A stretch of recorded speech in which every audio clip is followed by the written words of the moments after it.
गुरुर्ब्रह्मा गुरुर्विष्णु गुरुर्देवो महेश्वरः गुरु साक्षात् परब्रह्म तस्मै श्री गुरवे नमः।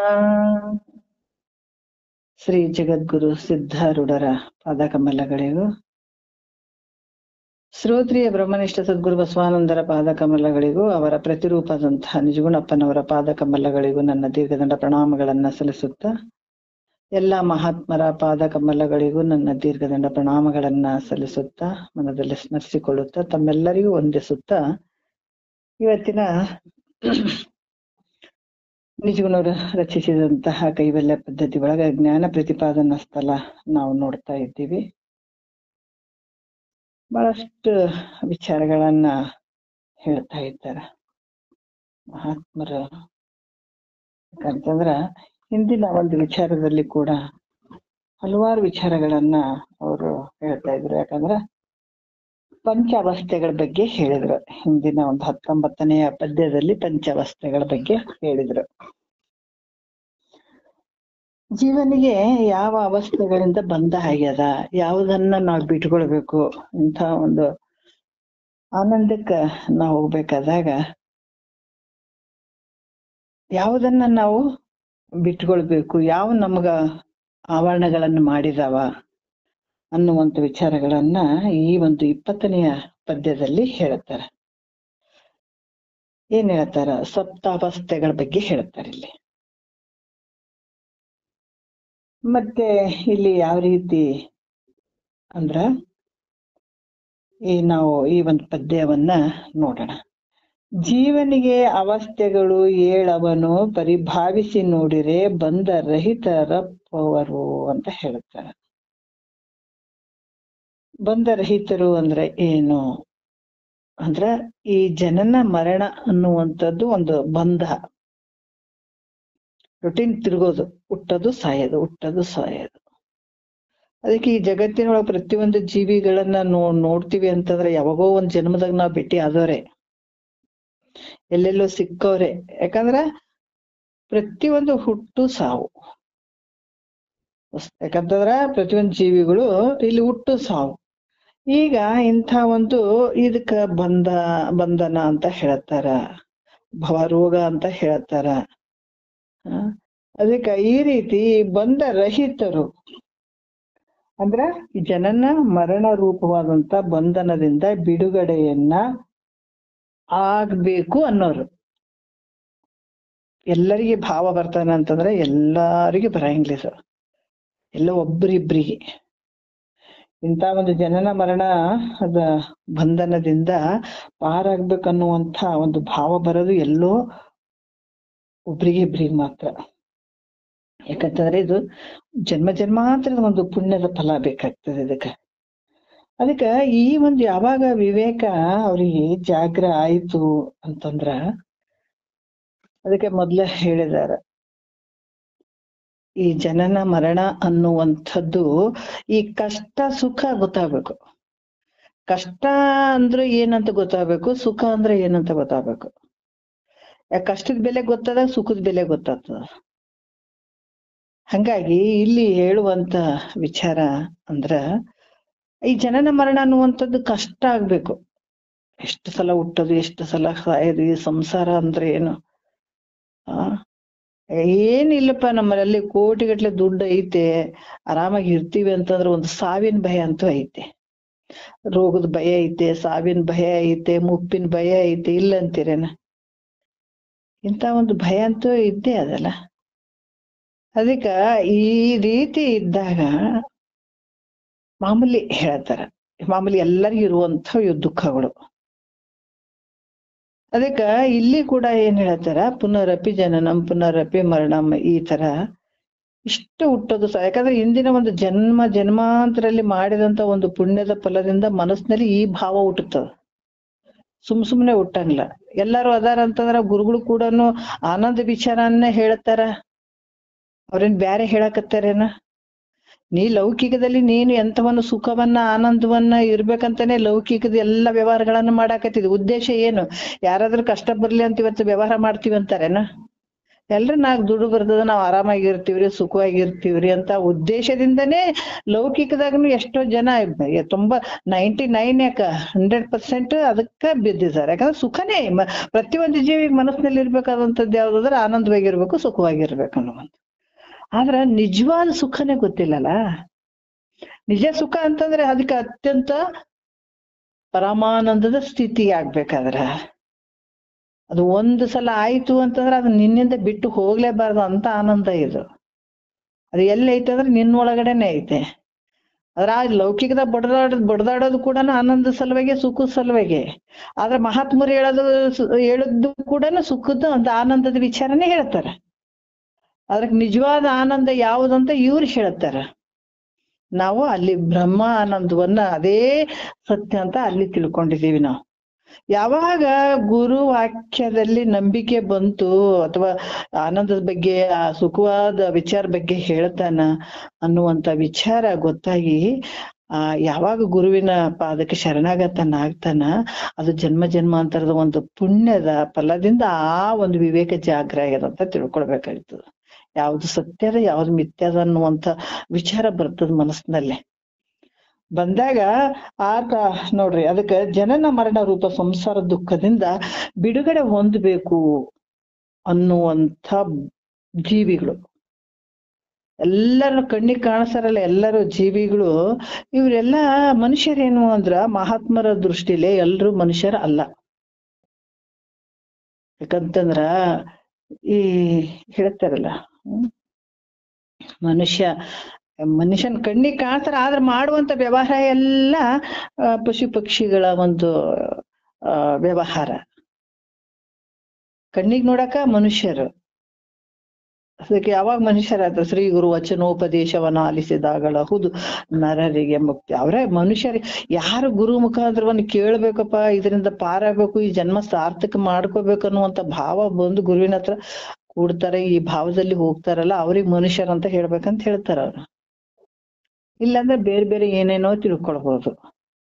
ಯಾಕಂದ್ರೆ ನಿದ್ರಾಹಾರ ಭಯ ಮೈತಂಚ ಇವೇನ್ 4 ಅದಾವ ಅಂಶಗಳು, ಎಲ್ಲವಕ್ಕೂ ಅದಾವ. ಆದ್ರ ಪ್ರಾಣಿ ಪಕ್ಷಿಗಳಿಗೆ ಪ್ರತಿಯೊಂದು ಜೀವಿಗಳಿಗೆ ಅದಾವ, ನಿನಗೂ ಇವೇ ಅದಾವ, 4 ಅದಾವ ಅಂದ್ರ ನೀನ್ ಹೆಂಗ ಮನುಷ್ಯನ ಆಗ್ತೇಪ? ಮನುಷ್ಯನೇ ಮಹಾದೇವ ಆಗ್ಬೇಕಾಗ್ಯದಲ್ಲ. ಇವನ್ ಹಿಡ್ಕೊಂಡಾಗ ನೀನ್ ಯಾವಾಗ? ಅದಕ್ಕೆ ಹೇಳ್ತಾರ ಅವ್ರು ನೋಡ್ರಿ ಎಷ್ಟು ಅದ್ಭುತವಾಗಿ, ಪಡೆವೆ ನೀನೆಂದಿಗೆ ಪರಮುಕ್ತಿ ಸುಖವನ್ನು ಕೆಡುವ ಕಾಯದ ಮೋಹವನ್ನು ಮಾಣೆ ಮನುಜ ಅಂತ ಹೇಳ್ತಾರ. ಪಡೆವೆ ಬರೀ ಶರೀರ ನಾನಂದಾಗೆ ಮುಗ್ದ ಹೋಯ್ತು ಅಂತ ಹೇಳ್ತಾರ ಅವ್ರು.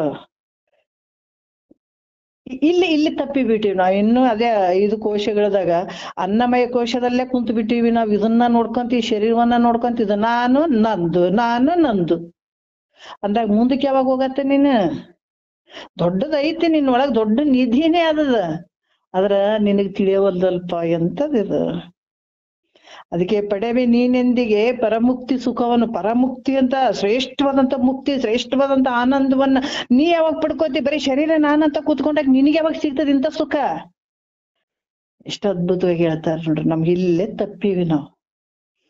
ಅದಕ್ಕ ಇಲ್ಲಿ ಮಹಾತ್ಮರು ಇದನ್ನ ತಿಳ್ಕೊಂಡ್ರಲ್ಲ, ಇಲ್ಲಿ ಜನನ ಮರಣ ರೂಪ ಸಂಸಾರ, ಇದು ದೊಡ್ಡ ಸಂಸಾರ. ಇದು ಈ ಸಂಸಾರಗಳನ್ನ ಬಿಟ್ಟು ಹೋಗ್ಬೋದು.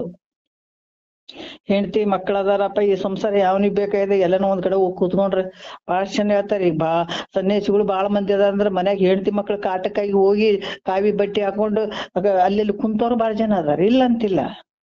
ಕಷ್ಟದ ಸಲುವಾಗಿ ಆದಂಥವ್ರು ಬಾಳ ಜನ ಅದಾರ. ದುಃಖ ಆಯ್ತಪ್ಪ, ಜನನ ಮರಣ ದುಃಖ ಐತಪ್ಪ, ಇದರಿಂದ ನಾ ಪಾರಾಗ್ಬೇಕು, ಹೆಂಗಾದ್ರೂ ಪಾರಾಗ್ಬೇಕು ಅಂತ ಗುರುವಿನ ಬೆನ್ನ ಹತ್ತಿದಾರ. ಇಲ್ಲ ಇಲ್ಲಿ ಬೇರೆ ಬೇರೆ ಲೆಕ್ಕದಾಗ ಓದಂತವ್ರು ಬಹಳ ಜನ ಇರ್ತಾರ. ಅದಕ್ಕ ಮುಖ್ಯವಾಗಿ ಜನನ ಮರಣ ಈ ಸಂಸಾರದಿಂದ ಬಿಡುಗಡೆ ಹೊಂದಬೇಕನ್ನುವಂಥವ್ರು ಈ ಒಂದು ಜೀವನಿಗೆ ಇರುವಂತ 7 ಅವಸ್ಥೆಗಳನ್ನ ಚೆನ್ನಾಗಿ ವಿಚಾರ ಮಾಡ್ರಿ ಅಂತ ಹೇಳ್ತಾರ ಅವರು. ಇವೇನು 7 ಅವಸ್ಥೆಗಳು ಅದಾವಲ್ಲ, ಇವನ್ನ ನೀನು ಚೆನ್ನಾಗಿ ವಿಚಾರ ಮಾಡಿ ನೋಡಪ್ಪ. 7 ಅವಸ್ಥೆಗಳು ಯಾವದಾವ ಇದಗ? ಯಾಕಂದ್ರ ಇವ ನಿನಗ ಅವಸ್ಥೆಗಳು ಏನದಾವ ಮುಚ್ಚಿ ಹಾಕಿದಾವ. ಇದರಿಂದನೇ ನಿನಗೆ ಅಲ್ಲಿಗೆ ಹೋಗಕ್ ಆಗ್ತಾ ಇಲ್ಲ. ಅದಕ್ಕ ಇದನ್ನ ಚೆನ್ನಾಗಿ ವಿಚಾರ ಮಾಡಿ, ಏನೇನ್ ನಿನಗ ಈ ಬಂಧಕ್ಕೆ ಗುರಿ ಮಾಡಿದಾವ ಇವು ಯಾವ ರೀತಿ ನನಗ ಅಲ್ಲಿಗೆ ಹೋಗಕ್ ಬಿಡ್ತಾ ಇಲ್ಲ, ನನಗ್ ಬಂದಂತ ದುಃಖ ಯಾವ್ದ್ರಿಂದ ಆಗ್ಯದ, ಯಾವ್ದ್ರಿಂದ ಈ ರೀತಿ ನನ್ನ ಮನಸ್ಸು ಭ್ರಮೆಯಲ್ಲಿ ಹೋಗ್ಯದ, ಭ್ರಾಂತಿಯಲ್ಲಿ ಹೋಗ್ಯದ, ಯಾಕೆ ಹಿಂಗಾಯ್ತು ವಿಚಾರ ಮಾಡ್ಬೇಕಲ್ಲ. ಅದಕ್ಕೆ ಅವ್ರು ಹೇಳ್ತಾರ, ಎಷ್ಟು ಒಳ್ಳೆ ಮಾರ್ಗ ನೋಡ್ರಿ, ಇದು ಸಾಮಾನ್ಯ ಅಲ್ಲ ಇದು. ಇಲ್ಲಿ ಹೇಳ್ತಾರ, ಜೀವನಿಗಾಗುವ ಈ 7 ಅವಸ್ಥೆಗಳನ್ನ ಚೆನ್ನಾಗಿ ವಿಚಾರ ಮಾಡಿ ನೋಡ್ರಪ್ಪ. ಅವು ಯಾವುವು ಅಂತಂದ್ರ, ಒಂದನೇದ್ದು ಅಜ್ಞಾನ ಅನ್ನುವಂಥದ್ದು, ಒಂದು ಆವರಣ ಅನ್ನುವಂಥದ್ದು 2ನೇದ್ದು, ವಿಕ್ಷೇಪ ಅನ್ನುವಂಥದ್ದು 3ನೇದ್ದು, ಪರೋಕ್ಷ ಜ್ಞಾನ ಅನ್ನುವಂಥದ್ದು 4ನೇದ್ದು, ಅಪರೋಕ್ಷ ಜ್ಞಾನ ಅನ್ನುವಂಥದ್ದು 5ನೇದ್ದು, ಶೋಕ ನಿವೃತ್ತಿ 6ನೇದ್ದು, ನಿರಂಕುಶ ತೃಪ್ತಿ ಎಂಬುದು 7ನೇದ್ದು. ಇವು ಸಪ್ತವಸ್ಥೆಗಳು ಅಂತ ಹೇಳ್ತಾರೆ. ಇವು ಏನ್ ಮಾಡ್ಯಾವ ನಿನ್ನಲ್ಲಿ? ಇವೇನ್ ಗೊತ್ತಾಗ್ತಾವೇನ್ರಿ ನಮ್ಗ? ಏನು ಗೊತ್ತಿಲ್ಲ. ಇವನ್ನ ಬೆಳೆಸ್ಕೊಂತ ಹೋಗ್ತಾ ಇದ್ದೀವಿ. ಆದ್ರ ಮ್ಯಾಲ್ ಮಾತ್ರ ನಮ್ಗ ಆಸೆ ಅಂತದ್ ಇರ್ಬೇಕು, ಆನಂದವಾಗಿ ಇರ್ಬೇಕು. ಅದ್ರ ಯಾವ್ದಂತ ಗೊತ್ತಿಲ್ಲ, ಯಾವ್ದು ತಿಂದ್ರು ಒಳ್ಳೇದು, ಯಾವ್ದು ತಿನ್ನಬಾರ್ದು ಅನ್ನೋದ ಗೊತ್ತಿಲ್ಲಲ್ಲ. ಇಲ್ಲಿ ಏನ್ ಹೇಳ್ತಾರ, ಯಾವ್ದನ್ನ ಬಿಡ್ಬೇಕು, ಯಾವ್ದು ನಮಗ ಇಂಥ ಒಂದು ಇದರಿಂದ ನಮಗ್ ಭ್ರಾಂತಿ ಆಗ್ಯದ ಅನ್ನುವಂಥ ವಿಚಾರವನ್ನ ಹೇಳ್ತಾರೆ. ಯಾಕಂದ್ರ ಇದು ಅಜ್ಞಾನ ಅನ್ನುವಂಥದ್ದು. ಈ ಅವಸ್ಥೆ 7 ಅವಸ್ಥೆಗಳಲ್ಲಿ ಮೊದಲನೇದು ಅಜ್ಞಾನ ಅನ್ನುವಂಥದ್ದು. ಯಾಕಂದ್ರೆ ಅಜ್ಞಾನ ಅಂದ್ರೆ ಏನು ಅಂತಂದ್ರ, ಯಾವಾಗ ತನ್ನನ್ನ ತಾನು ಮರ್ತು ಬಿಡುವಂಥದ್ದು. ತನ್ನನ್ನ ತಾನು ಮರ್ತು ಬಿಟ್ಟಿದ್ದಾನ, ಮರ್ತು ಬಿಟ್ಟೆ ಇರ್ಲಾರ್ದಂತ ಶರೀರ ನಾನ್ ಅನ್ಕೊಂಡ್, ಇರ್ಲಾರ್ದಂತ ಜಗತ್ತು ನಂದ್ ಅನ್ಕೊಂಡು ಇಲ್ಲಿ ವ್ಯವಹಾರ ಮಾಡಕತ್ತಾನ. ಕಷ್ಟನೂ ನನಗಾಯ್ತು, ಸುಖನೂ ನನಗಾಯ್ತು, ನಾನು ಸಾಯ್ತೀನಿ, ಹೋಗ್ತೀನಿ, ಇದಕ್ಕ ಭ್ರಮೆದಾಗ ಇದು ಕುಂತದ. ಯಾಕಂದ್ರೆ ತನ್ನ ನಿಜವಾದ ಸ್ಥಿತಿಯನ್ನೇ ಬಿಟ್ಟದ, ತಾನು ಯಾರನ್ನೋದನ್ನ ಬಿಟ್ಟದದು, ನಾನು ಯಾರು ಇದ್ದೀನಿ ಅನ್ನೋದೇ ಬಿಟ್ಟದಿದು. ಅದಕ್ಕ ತನ್ನನ್ನ ತಾನು ಮರಿತಿರುವಂಥದ್ದೇ ಅಜ್ಞಾನ. ಸುಳ್ಳಿಗೆ ಸತ್ಯ ಅನ್ಕೊಂಡದ ಸತ್ಯ. ಅದಕ್ಕೆ ಹೇಳ್ತಾರ, ಉಳ್ಳ ಬ್ರಹ್ಮವನ್ನು ಇಲ್ಲೆನಿಸುವುದು, ಇಲ್ಲದ ಲೋಕವನ್ನು ಉಂಟೆನಿಸುವುದು, ಮಾನ್ಯನ್ನೇ ನಿನ್ನನ್ನೇ ನೆಮ್ಮಿಹೆದು ಅನ್ಯನ್ನೇ ತರ ಮಾಹಿಸುವುದಂತ ಹೇಳ್ತಾರಲ್ಲ ಪರಮಾರ್ಥ ಗೀತೆಗಳಿಗೆ ಹೇಳ್ತಾರ. ಯಾಕಂದ್ರ ಇರುವಂತ ಒಂದು ಬ್ರಹ್ಮನನ್ನ ಇಲ್ದಂಗ ಮಾಡ್ಯಾದ, ಇರದೇ ಇರುವಂತ ಜಗತ್ತನ್ನ ಐತನ್ನಂಗ ಮಾಡ್ಯಾದ. ಇದು ಶರೀರ ಹೆಂಗೈತೆ ಅಂದ್ರ ನಾಶ ಆಗಿ ಹೋಗುವಂಥದ್ದು, ಇದು ಯಾವಾಗ್ಲೂ ಇರ್ತದನ್ನಂಗ ಭಾವ ಬರುವಂಥದ್ದು, ಇರ್ಲಾರ್ದಲ್ಲಿ ಐತೆ ಅನ್ನುವಂಥದ್ದು, ಇದ್ದದ್ದನ್ನ ಇಲ್ಲ ಅನ್ನುವಂಥದ್ದು, ತನ್ನನ್ನ ತಾನು ಮರ್ತು ಬಿಡುವಂಥದ್ದು, ಮರ್ತ್ಕೊಂಡೆ ಹೋಗ್ಯದಿದ. ತಾನು ಯಾವ ಸ್ವರೂಪ ಇದ್ದೀನಿ, ಎಂಥ ಒಂದು ಸ್ವರೂಪ ನಂದು ಐತೆ ಅನ್ನೋದು ಎಲ್ಲ ಸಂಪೂರ್ಣ ಮರ್ತು ನಾಶ ಆಗಿ ಹೋಗುವಂತ ಈ ಶರೀರವನ್ನ ನಾನಂತ ಹಿಡ್ಕೊಂಡು ಕುಂತದಲ್ಲ, ಇದು ಅಜ್ಞಾನ. ಅಜ್ಞಾನ ಅಂತಂದ್ರೇನು? ಇರದೇ ಇರುವಂತದ್ದನ್ನ ಸತ್ಯ, ಜಗತ್ ಮಿಥ್ಯೆ ಐತೆ, ಇದು ಸತ್ಯ ಅಂತ ಸಂಸಾರ ಮಾಡಕತ್ತೀವಿ. ಹೌದು, ಗೊತ್ತಿಲ್ಲ ನಮ್ಗ. ಮತ್ತೆ ಈ ಜಾಗವನ್ನ ನಾವು ಖಾಲಿ ಮಾಡಬೇಕು. ಬಾಡಿಗೆ ಮನೆಯಾಗ ಇದ್ಕೊಂಡಾಗ ನಾವ್ ಇದು ಬಾಡಿಗೆ ಮನೆ ಸತ್ಯ ಅಂತ ಏನಾರ ಅದಕ್ಕೆ ಅಲಂಕಾರ ಅದೆಲ್ಲ ಮಾಡಿ ಮನಸ್ಸಿನಾಗಂತೂ ಇರ್ತದಿಲ್ಲ ನಮ್ಗೆ. ಎಂದಾದ್ರೂ ಒಂದ್ಸಲ ಈ ಜಾಗವನ್ನು ಬಿಟ್ಟು ಹೋಗ್ತೀವಂತ. ಅದ್ರಂಗ ಹೇಳ್ತಾರಲ್ಲ, ಈಗ ನೀ ಮಾಡುವಂಥದ್ದು ಎಲ್ಲಿ ಬಿಟ್ಟು ಹೋಗವನೆ, ನೀನು ಎಷ್ಟು ವರ್ಷ ಇರಂಗಿದಿ ಮನ್ಯಾಗ, ಕೋಟಿಗಟ್ಲೆ ಮನಿಗ್ ಕಟ್ಟಿಸ್ತಿದಿ, ಸಾಲ ಸಮದ ಮಾಡಿ ಎಲ್ಲಾ ಕಟ್ಸಿ ಕೊನೆಗೆ ಹೇಳ್ತಾರ ಕುಂತು ತಿನ್ನಕ್ ಆಯುಷ್ಯನೇ ಇಲ್ದಂಗ್ ಮಾಡ್ಕೊಂಡ್ಬಿಡ್ತಿದೆ. ನೀನು ನಿನ್ ತಲೆ, ಹಿಂದಿನವ್ರ ತಲೆಗಳು ಎಷ್ಟು ಬಂದ ಆ ಮನ್ಯಾಗ ಜೀವನ ಮಾಡ್ಬೇಕನ್ನುವಂತ ವಿಚಾರಗಳು ಅದಾವ. ಆದ್ರೆ ಇರ್ತಿ ಅನ್ನೋದ್ರೆ ಇಲ್ಲ, ನೀನ್ ಇಲ್ಲೇ ಇರಂಗಿಲ್ಲ. ಆದ್ರೆ ಇರ್ತೀನಿ ಅನ್ನುವಂತ ಭಾವ ಏನೋ ಬರ್ತದಲ್ಲ, ಅದು ಅಜ್ಞಾನ. ತನ್ನನ್ನ ತಾನು ಮರ್ತ್ಕೊಂಡ್ಬಿಟ್ಟದ, ತಾನು ಯಾರು ಇದ್ದೀನಂತ ಸಂಪೂರ್ಣವಾಗಿ ಮರ್ತು ಬಿಟ್ಟದ, ಇದು ಅಜ್ಞಾನ. ಎಲ್ಲೋ ಜಾತ್ರೆಗೆ ಹೋದಂತ ವ್ಯಕ್ತಿ, ಜಾತ್ರೆಗೋ ಯಾವ್ದೋ ಒಂದು ಊರಿಗೋ ಏನಾರು ಕೆಲಸ ಇದ್ದಲ್ಲೇ ಹೋಗಿರ್ತಾನಲ್ಲ, ಹೋದಾಗ ಅಲ್ಲಿ ಊರನ್ನ ಮರ್ತು ಬಿಟ್ಟು ಅದೇ ಅಲ್ಲಿ ಇದ್ದಲ್ಲೇ ತುಣ್ಕೊಂತ ಕುಂತು ಬಿಟ್ನಂತಂದ್ರ ಹೆಂಗಂಗ ಹುಚ್ಚ ಅಂತಾರ ಅವನಿಗೆ. ಅದ್ರಂಗ ಇಲ್ಲಿ ಕೂಡ ತಾನು ಯಾರಿದ್ದೀನಿ ಅನ್ನೋದು ಮರ್ತದ, ಇರದೇ ಇರುವಂತದ್ದು ನಾನು ಅಂತ ಕುಂತದ, ಇದೇ ಭ್ರಮೆಯಲ್ಲಿ ಹೋಗ್ತದೆ, ಇದೇ ಭ್ರಮೆಯಲ್ಲಿ ಬರ್ತದ, ಇದು ಅಜ್ಞಾನ. ಮತ್ತೆ ಈ ಅಸಂಗ ಕೂಟಸ್ಥ ಇಲ್ಲ, ಒಳಗ ಏನು ಪ್ರತ್ಯೇಗಾತ್ಮ ಅಸಂಗ ಕೂಟಸ್ಥ ಇಲ್ಲ, ಮತ್ತೆ ಆತ ತೋರಂಗಿಲ್ಲ. ಅನ್ನುವಂಥ ಭಾವ ಏನಿರ್ತದ ಅದು ಆವರಣ ಅಂತ ಅನ್ಸ್ಕೊಳತ್ತದ. ಇಲ್ದಂಗಾಗಿರೋದು ಇಲ್ವೇ ಇಲ್ಲ. ಮತ್ತೆ ಈ ದೇಹಾದ್ವೈಗಳಿಗೆ ನಾನೆಂದು ತಿಳಿದು ನಾನು ಕರ್ತ ನಾ ಭೋಕ್ತ ಅಂತ ಭಾವಿಸುವಂಥದ್ದು. ನಾನು ಮಾಡಿದೆ, ನಾನು ಭೋಗಿಸಿದೆ, ಇದೆಲ್ಲ ಒಂದು ಭಾವನೆ ಏನ್ ಬರ್ತದ ಅದು ವಿಕ್ಷೇಪ ಅಂತ ಅನ್ಸ್ಕೊಳ್ತದ. ಮತ್ತೆ ಕೂಟಸ್ಥನು ಇದ್ದಾನಂತ ತಿಳಿಯುವಂಥದ್ದು. ಆಪ್ತವಾಕ್ಯದಿಂದ ಕೂಟಸ್ಥ ಇದ್ದಾನ ದೇವ್ರು ಇದ್ದಾನ ಅಂತ ತಿಳ್ಕೊಳ್ಳುವಂಥದ್ದು ಏನ್ ಆಗ್ತದ, ಪರೋಕ್ಷ ಜ್ಞಾನ ಆಗ್ತದ. ಅದಕ್ಕ ದಶಮನ ಒಂದು ದೃಷ್ಟಾಂತ ಬಹಳ ಚಂದ ಕೊಡ್ತಾರೆ ಇಲ್ಲಿ. ನಾನೇ ಬ್ರಹ್ಮ, ನನ್ ಬಿಟ್ಟ ಅನ್ಯ ಏನು ಇಲ್ಲ, ನಾ ಅಸಂಗ ಕೂಟಸ್ಥನಂತ ತನ್ನೊಳಗ ತಾನ್ ತಿಳ್ಕೊತಾನತ. ಅದಕ್ಕೆ ಇದು ಹೆಂಗಂದ್ರ ಅಪರೋಕ್ಷ ಜ್ಞಾನ ಅಂದ್ರ ಶ್ರವಣ ಮನನ ನಿಧಿಧ್ಯಾಸನ ಮಾಡ್ತಾನ. ಗುರು ಕೃಪೆಯಿಂದ ಶ್ರವಣ ಮನ ನಿಧಿಧ್ಯಾಸ ಮಾಡಿದಾಗ ಇದು ಸ್ವಾನುಭವ ತಾನೇ ಒಳಗ ಆಗುವಂಥದ್ದು. ಇದು ಅಪರೋಕ್ಷ ಜ್ಞಾನ ಅಲ್ಲ, ಅದು ರುಚಿ ಅದು ಗೊತ್ತಾಗ್ತದೆ. ಈಗ ಬರೀ ಈಗ ಅದಕ್ಕೆ ಈ ಕೆಲವೊಂದು ವಿಚಾರ, ಯಾವ್ದೋ ಒಂದು ಸ್ವೀಟ್ ಮಗ ತಿಂತಾನ, ಅಪ್ಪ ಸ್ವೀಟ್ ಬಹಳ ಸಿಹಿ ಐತೆ ಅಂತದ್ದು ಅದು ಪರೋಕ್ಷ ಜ್ಞಾನ ಆಗ್ತದೆ. ಅದನ್ನ ತಗೊಂಡ್ ತಿಂತನು, ಅದಕ್ಕೆ ಅದ್ ರುಚಿ ಗೊತ್ತಾಯ್ತನ್ರಿ.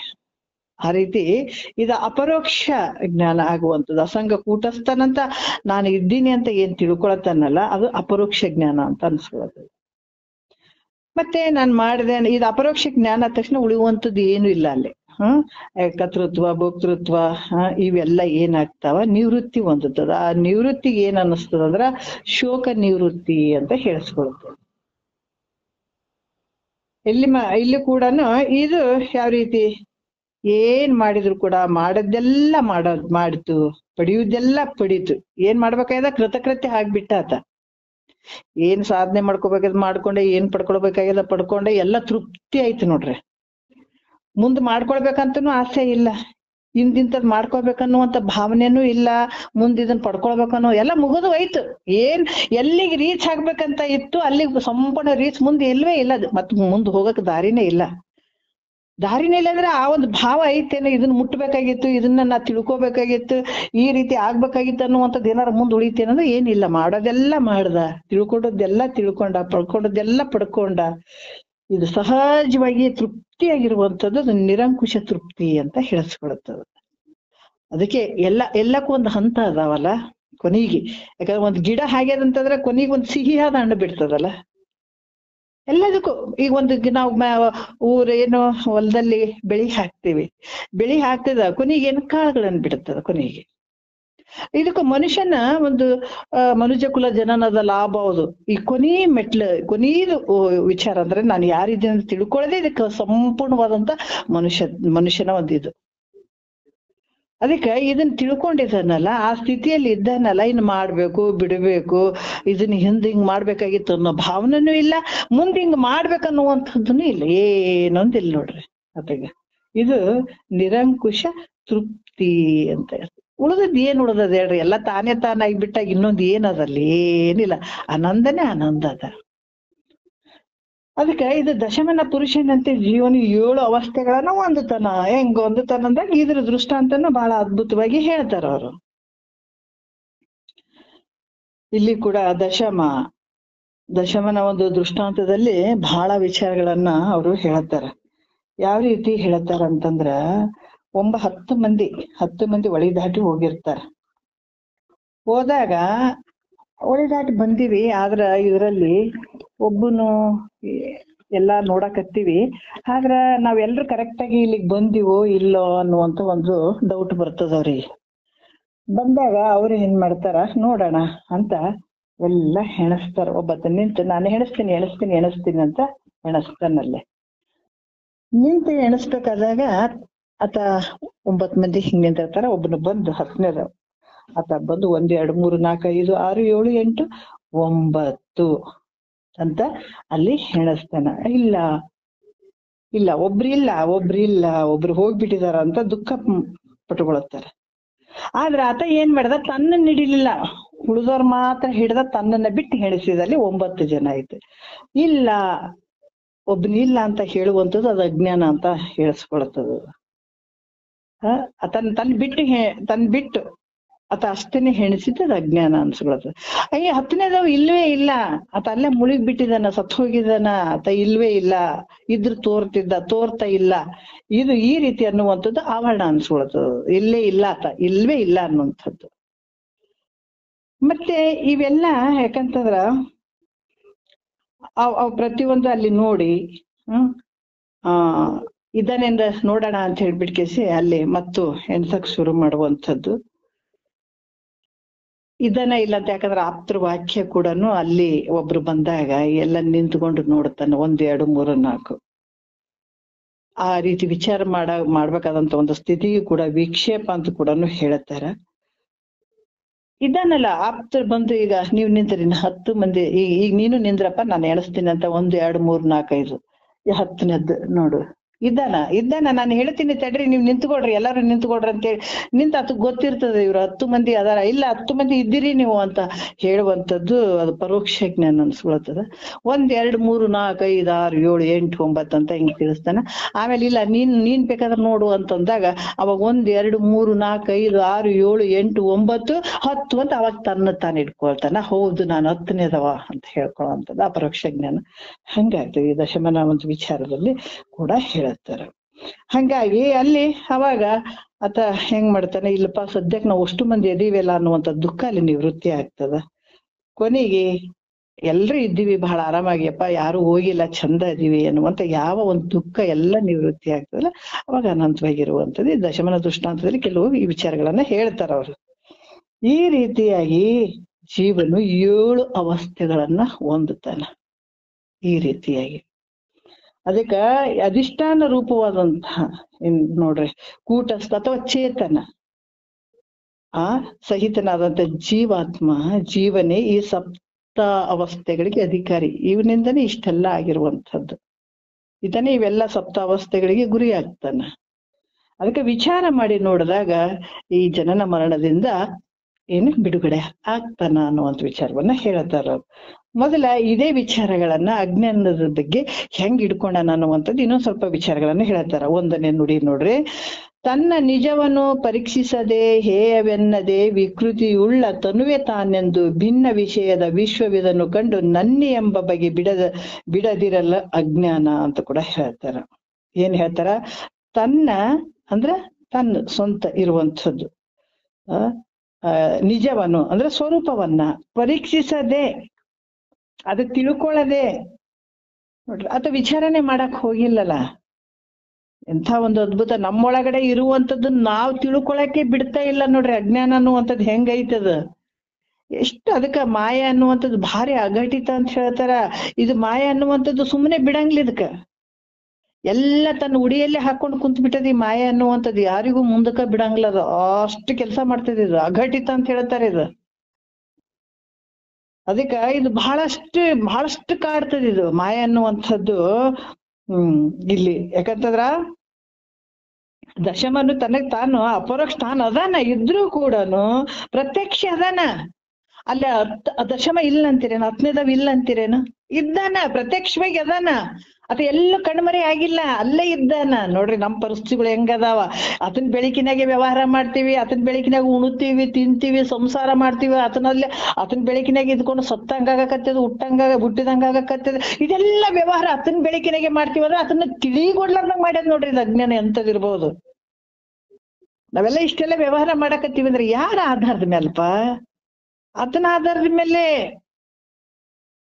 ಎಲ್ಲ ನಡೆದು, ಪ್ರತಿ ಒಂದು ಆತನ ಆಧಾರದ ಮೇಲೆ ನಡೆದು ಆ ಸ್ವರೂಪವನ್ನೇ ತಿಳ್ಕೊಳಕ್ ಆಗ್ತಾ ಇಲ್ಲ ಅಂದ್ರೆ ಇದು ಎಂತ ದೊಡ್ಡ ಅಜ್ಞಾನ್ರಿ. ಬಹಳ ದೂರ ಐತೆ ಅಂದ್ರೆ ಸ್ವಲ್ಪ ಐತೆ ಒಳಗೆ. ಎಂತ ಒಂದು ವಿಶೇಷ ಹೇಳ್ತಾರ ಅವ್ರು. ಯಾಕಂದ್ರ ದಶಮ ಅದಾನ, ಅಲ್ಲೇ ಅದಾನ, ದೂರ ಅದಾನೇನ್ರಿ? ಅವ್ನ್ ಕರ್ಕೊಂಡ್ ಎಲ್ಲಾರು ಅದ ನಾನು ಇಲ್ಲ, ಅಲ್ಲೇ ಅದಾನ. ಆದ್ರ ನಾನ್ ದಶಮನ್ ಇದ್ದೀನಂತ ತಿಳಿಲಾರ್ದೆ ಅಜ್ಞಾನ ಆಗ್ಯದ. ಅಥವಾ ಒಂದ್ ವೇಳೆ ತನ್ನ ಹಿಡಿದ್ ಬಿಟ್ಟಿದ್ನಂತಂದ್ರ ಅತ್ತನೇ ಬಹಳ ಖುಷಿನೇ ಆಗಿರೋದು ಅತ್ತಿಗೆ. ಅದು ಯಾಕೆ ಅಷ್ಟೆಲ್ಲ ಆಯ್ತು ಅಂತಂದ್ರ ತನ್ನನ್ನು ಬಿಟ್ಟಿದ್ದಾನ, 9 ಮಂದಿಗೆ ಹೆಣಸ್ತಾ ಇದ್ದಾನ, ಅಲ್ಲೇ ಅದನ್ನ ಇಲ್ಲೇನು ಇದ್ದಾನ, ಅಲ್ಲೇ ಇದ್ದಾನ. ಹಂಗಾಗಿ ದಶಮಿ ಇದ್ದೀನಂತ ತಿಳಿಲಾರ್ದ ಏನು ಮಾಡಾಕತ್ತದ ಇದು ಇದು ಅಜ್ಞಾನ. ಬಹಳ ದೂರ ಇಲ್ಲ, ಇಲ್ಲಿ ನಮ್ಮೊಳಗಡೆ ಅದ ತಿಳಿ ನೋಡ್ರಿ ಎಷ್ಟು ಅದ್ಭುತ ಅದ.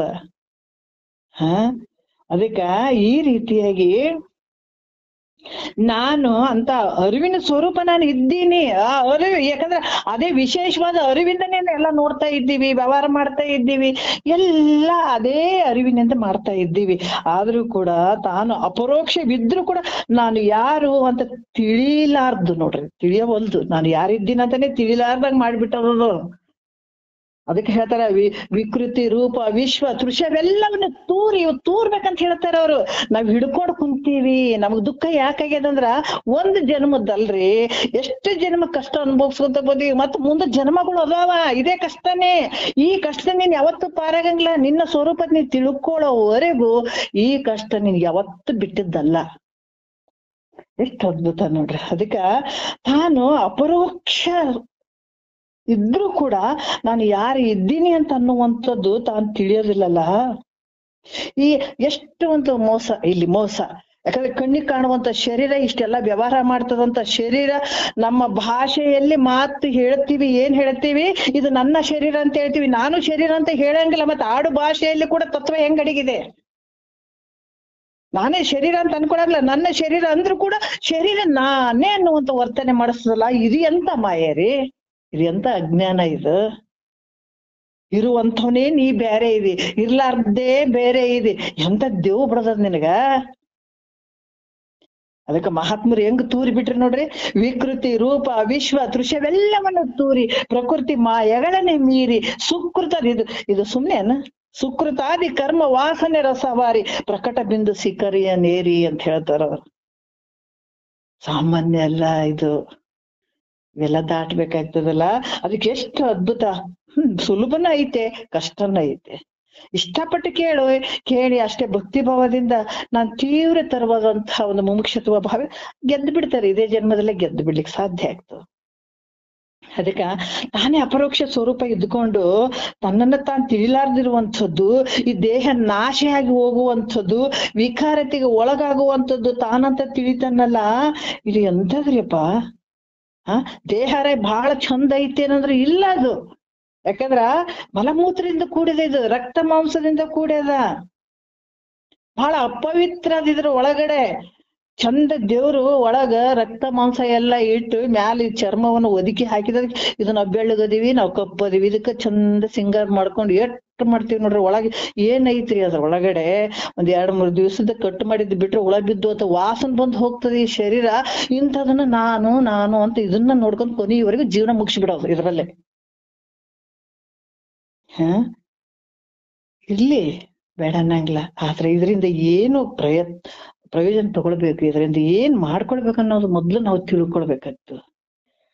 ಅದಕ್ಕ ಏನದಿ ದೇಹ ರಕ್ತ ಮಾಂಸ ಮಲಮೂತ್ರದ ಆದಿಗಳಿಂದ ಹೆಂಗದಿದು ಅಪವಿತ್ರ ಆದಂತ ಶರೀರ.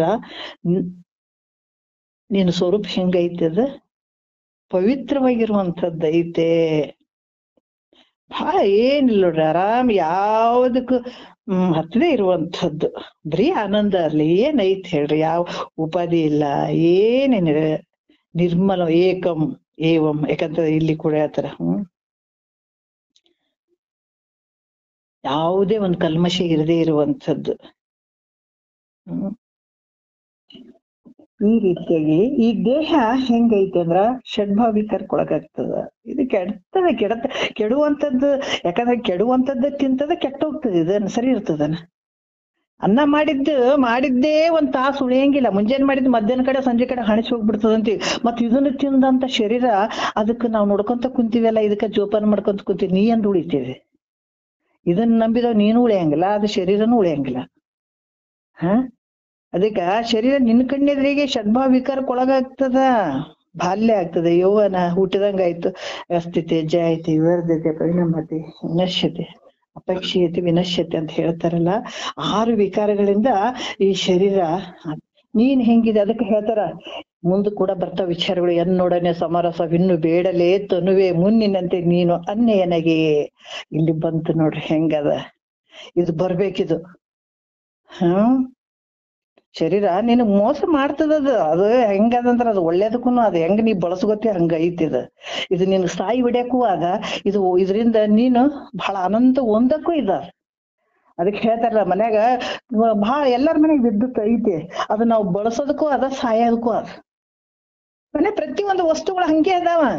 ಮನೆಗ್ ಗ್ಯಾಸ್ ಐತಪ್ಪ ಅಡಿಗೆ ಮಾಡ್ಕೊಂಡು ಈ ಶರೀರವನ್ನು ಬೆಳೆಸ್ಕೊಂಡು ನಾವೇನ್ ಆನಂದವಾಗಿ ಬೇಕಾದ್ರೆ ಮುಂದಿವ್ರಿ ತಿಂದಿವ್ರಿ ತಿರುಗಾಡಕ್ಕೂ ಚಂದ ಐತಿ. ಅದನ್ನ ಸ್ವಲ್ಪ ಆನ್ ಮಾಡ್ಬಿಟ್ರೆ ರಾತ್ರಿ ಮಲಗಿದಾಗ ಸತ್ತು ಹೋಗಕ್ಕೂ ಅದ. ಈ ಶರೀರ ನಂಗೆ, ಈ ಶರೀರನ ನಂಬಿ ಇದೇ ನಾನು ಅಂತ ಹೋದಾಗ ಸಾಯಕ್ಕೂ ಅದ. ಇದರಿಂದ ನಾ ಬಳಸ್ಕೊಳಬೇಕಪ್ಪ ಅಂತ ಹೇಳ್ಬಿಟ್ಟು ಇದೇ ಕಾಮ ಕ್ರೋಧ ಇಂದ್ರಿಯಗಳನ್ನ ಈ ಕಡೆ ಗುರುವಿನ ವಾಕ್ಯದ ಕಡೆ ಹಾಕಿ ಇದನ್ನ ಬಳಸ್ಕೊಂಡಾಗ ಇದರಿಂದ ನಾವು ಧನ್ಯರಾಗಕ್ಕೂ ಅದ ಅಲ್ಲ. ಅದಕ್ಕ ಈ ರೀತಿ ಒಳಗಡೆ ಇರುವಂತವನ್ ಹೆಂಗದನ ಅಂದ್ರ ನಿರ್ವೀಕಾರ. ನಿನ್ನ ಸ್ವರೂಪ ಹೆಂಗ ಐತಪ್ಪ ಅಂದ್ರ ನಿರ್ವೀಕಾರದಿಂದ ಕೂಡಿದಂಥದ್ದು, ಯಾವ ಆಕಾರ ಇಲ್ಲ, ಯಾವ ಕ್ರಿಯೆನೂ ಇಲ್ಲ. ಅದರಿಂದ ಈ ದೇಹ ಹೆಂಗದ ನಾನಲ್ಲ.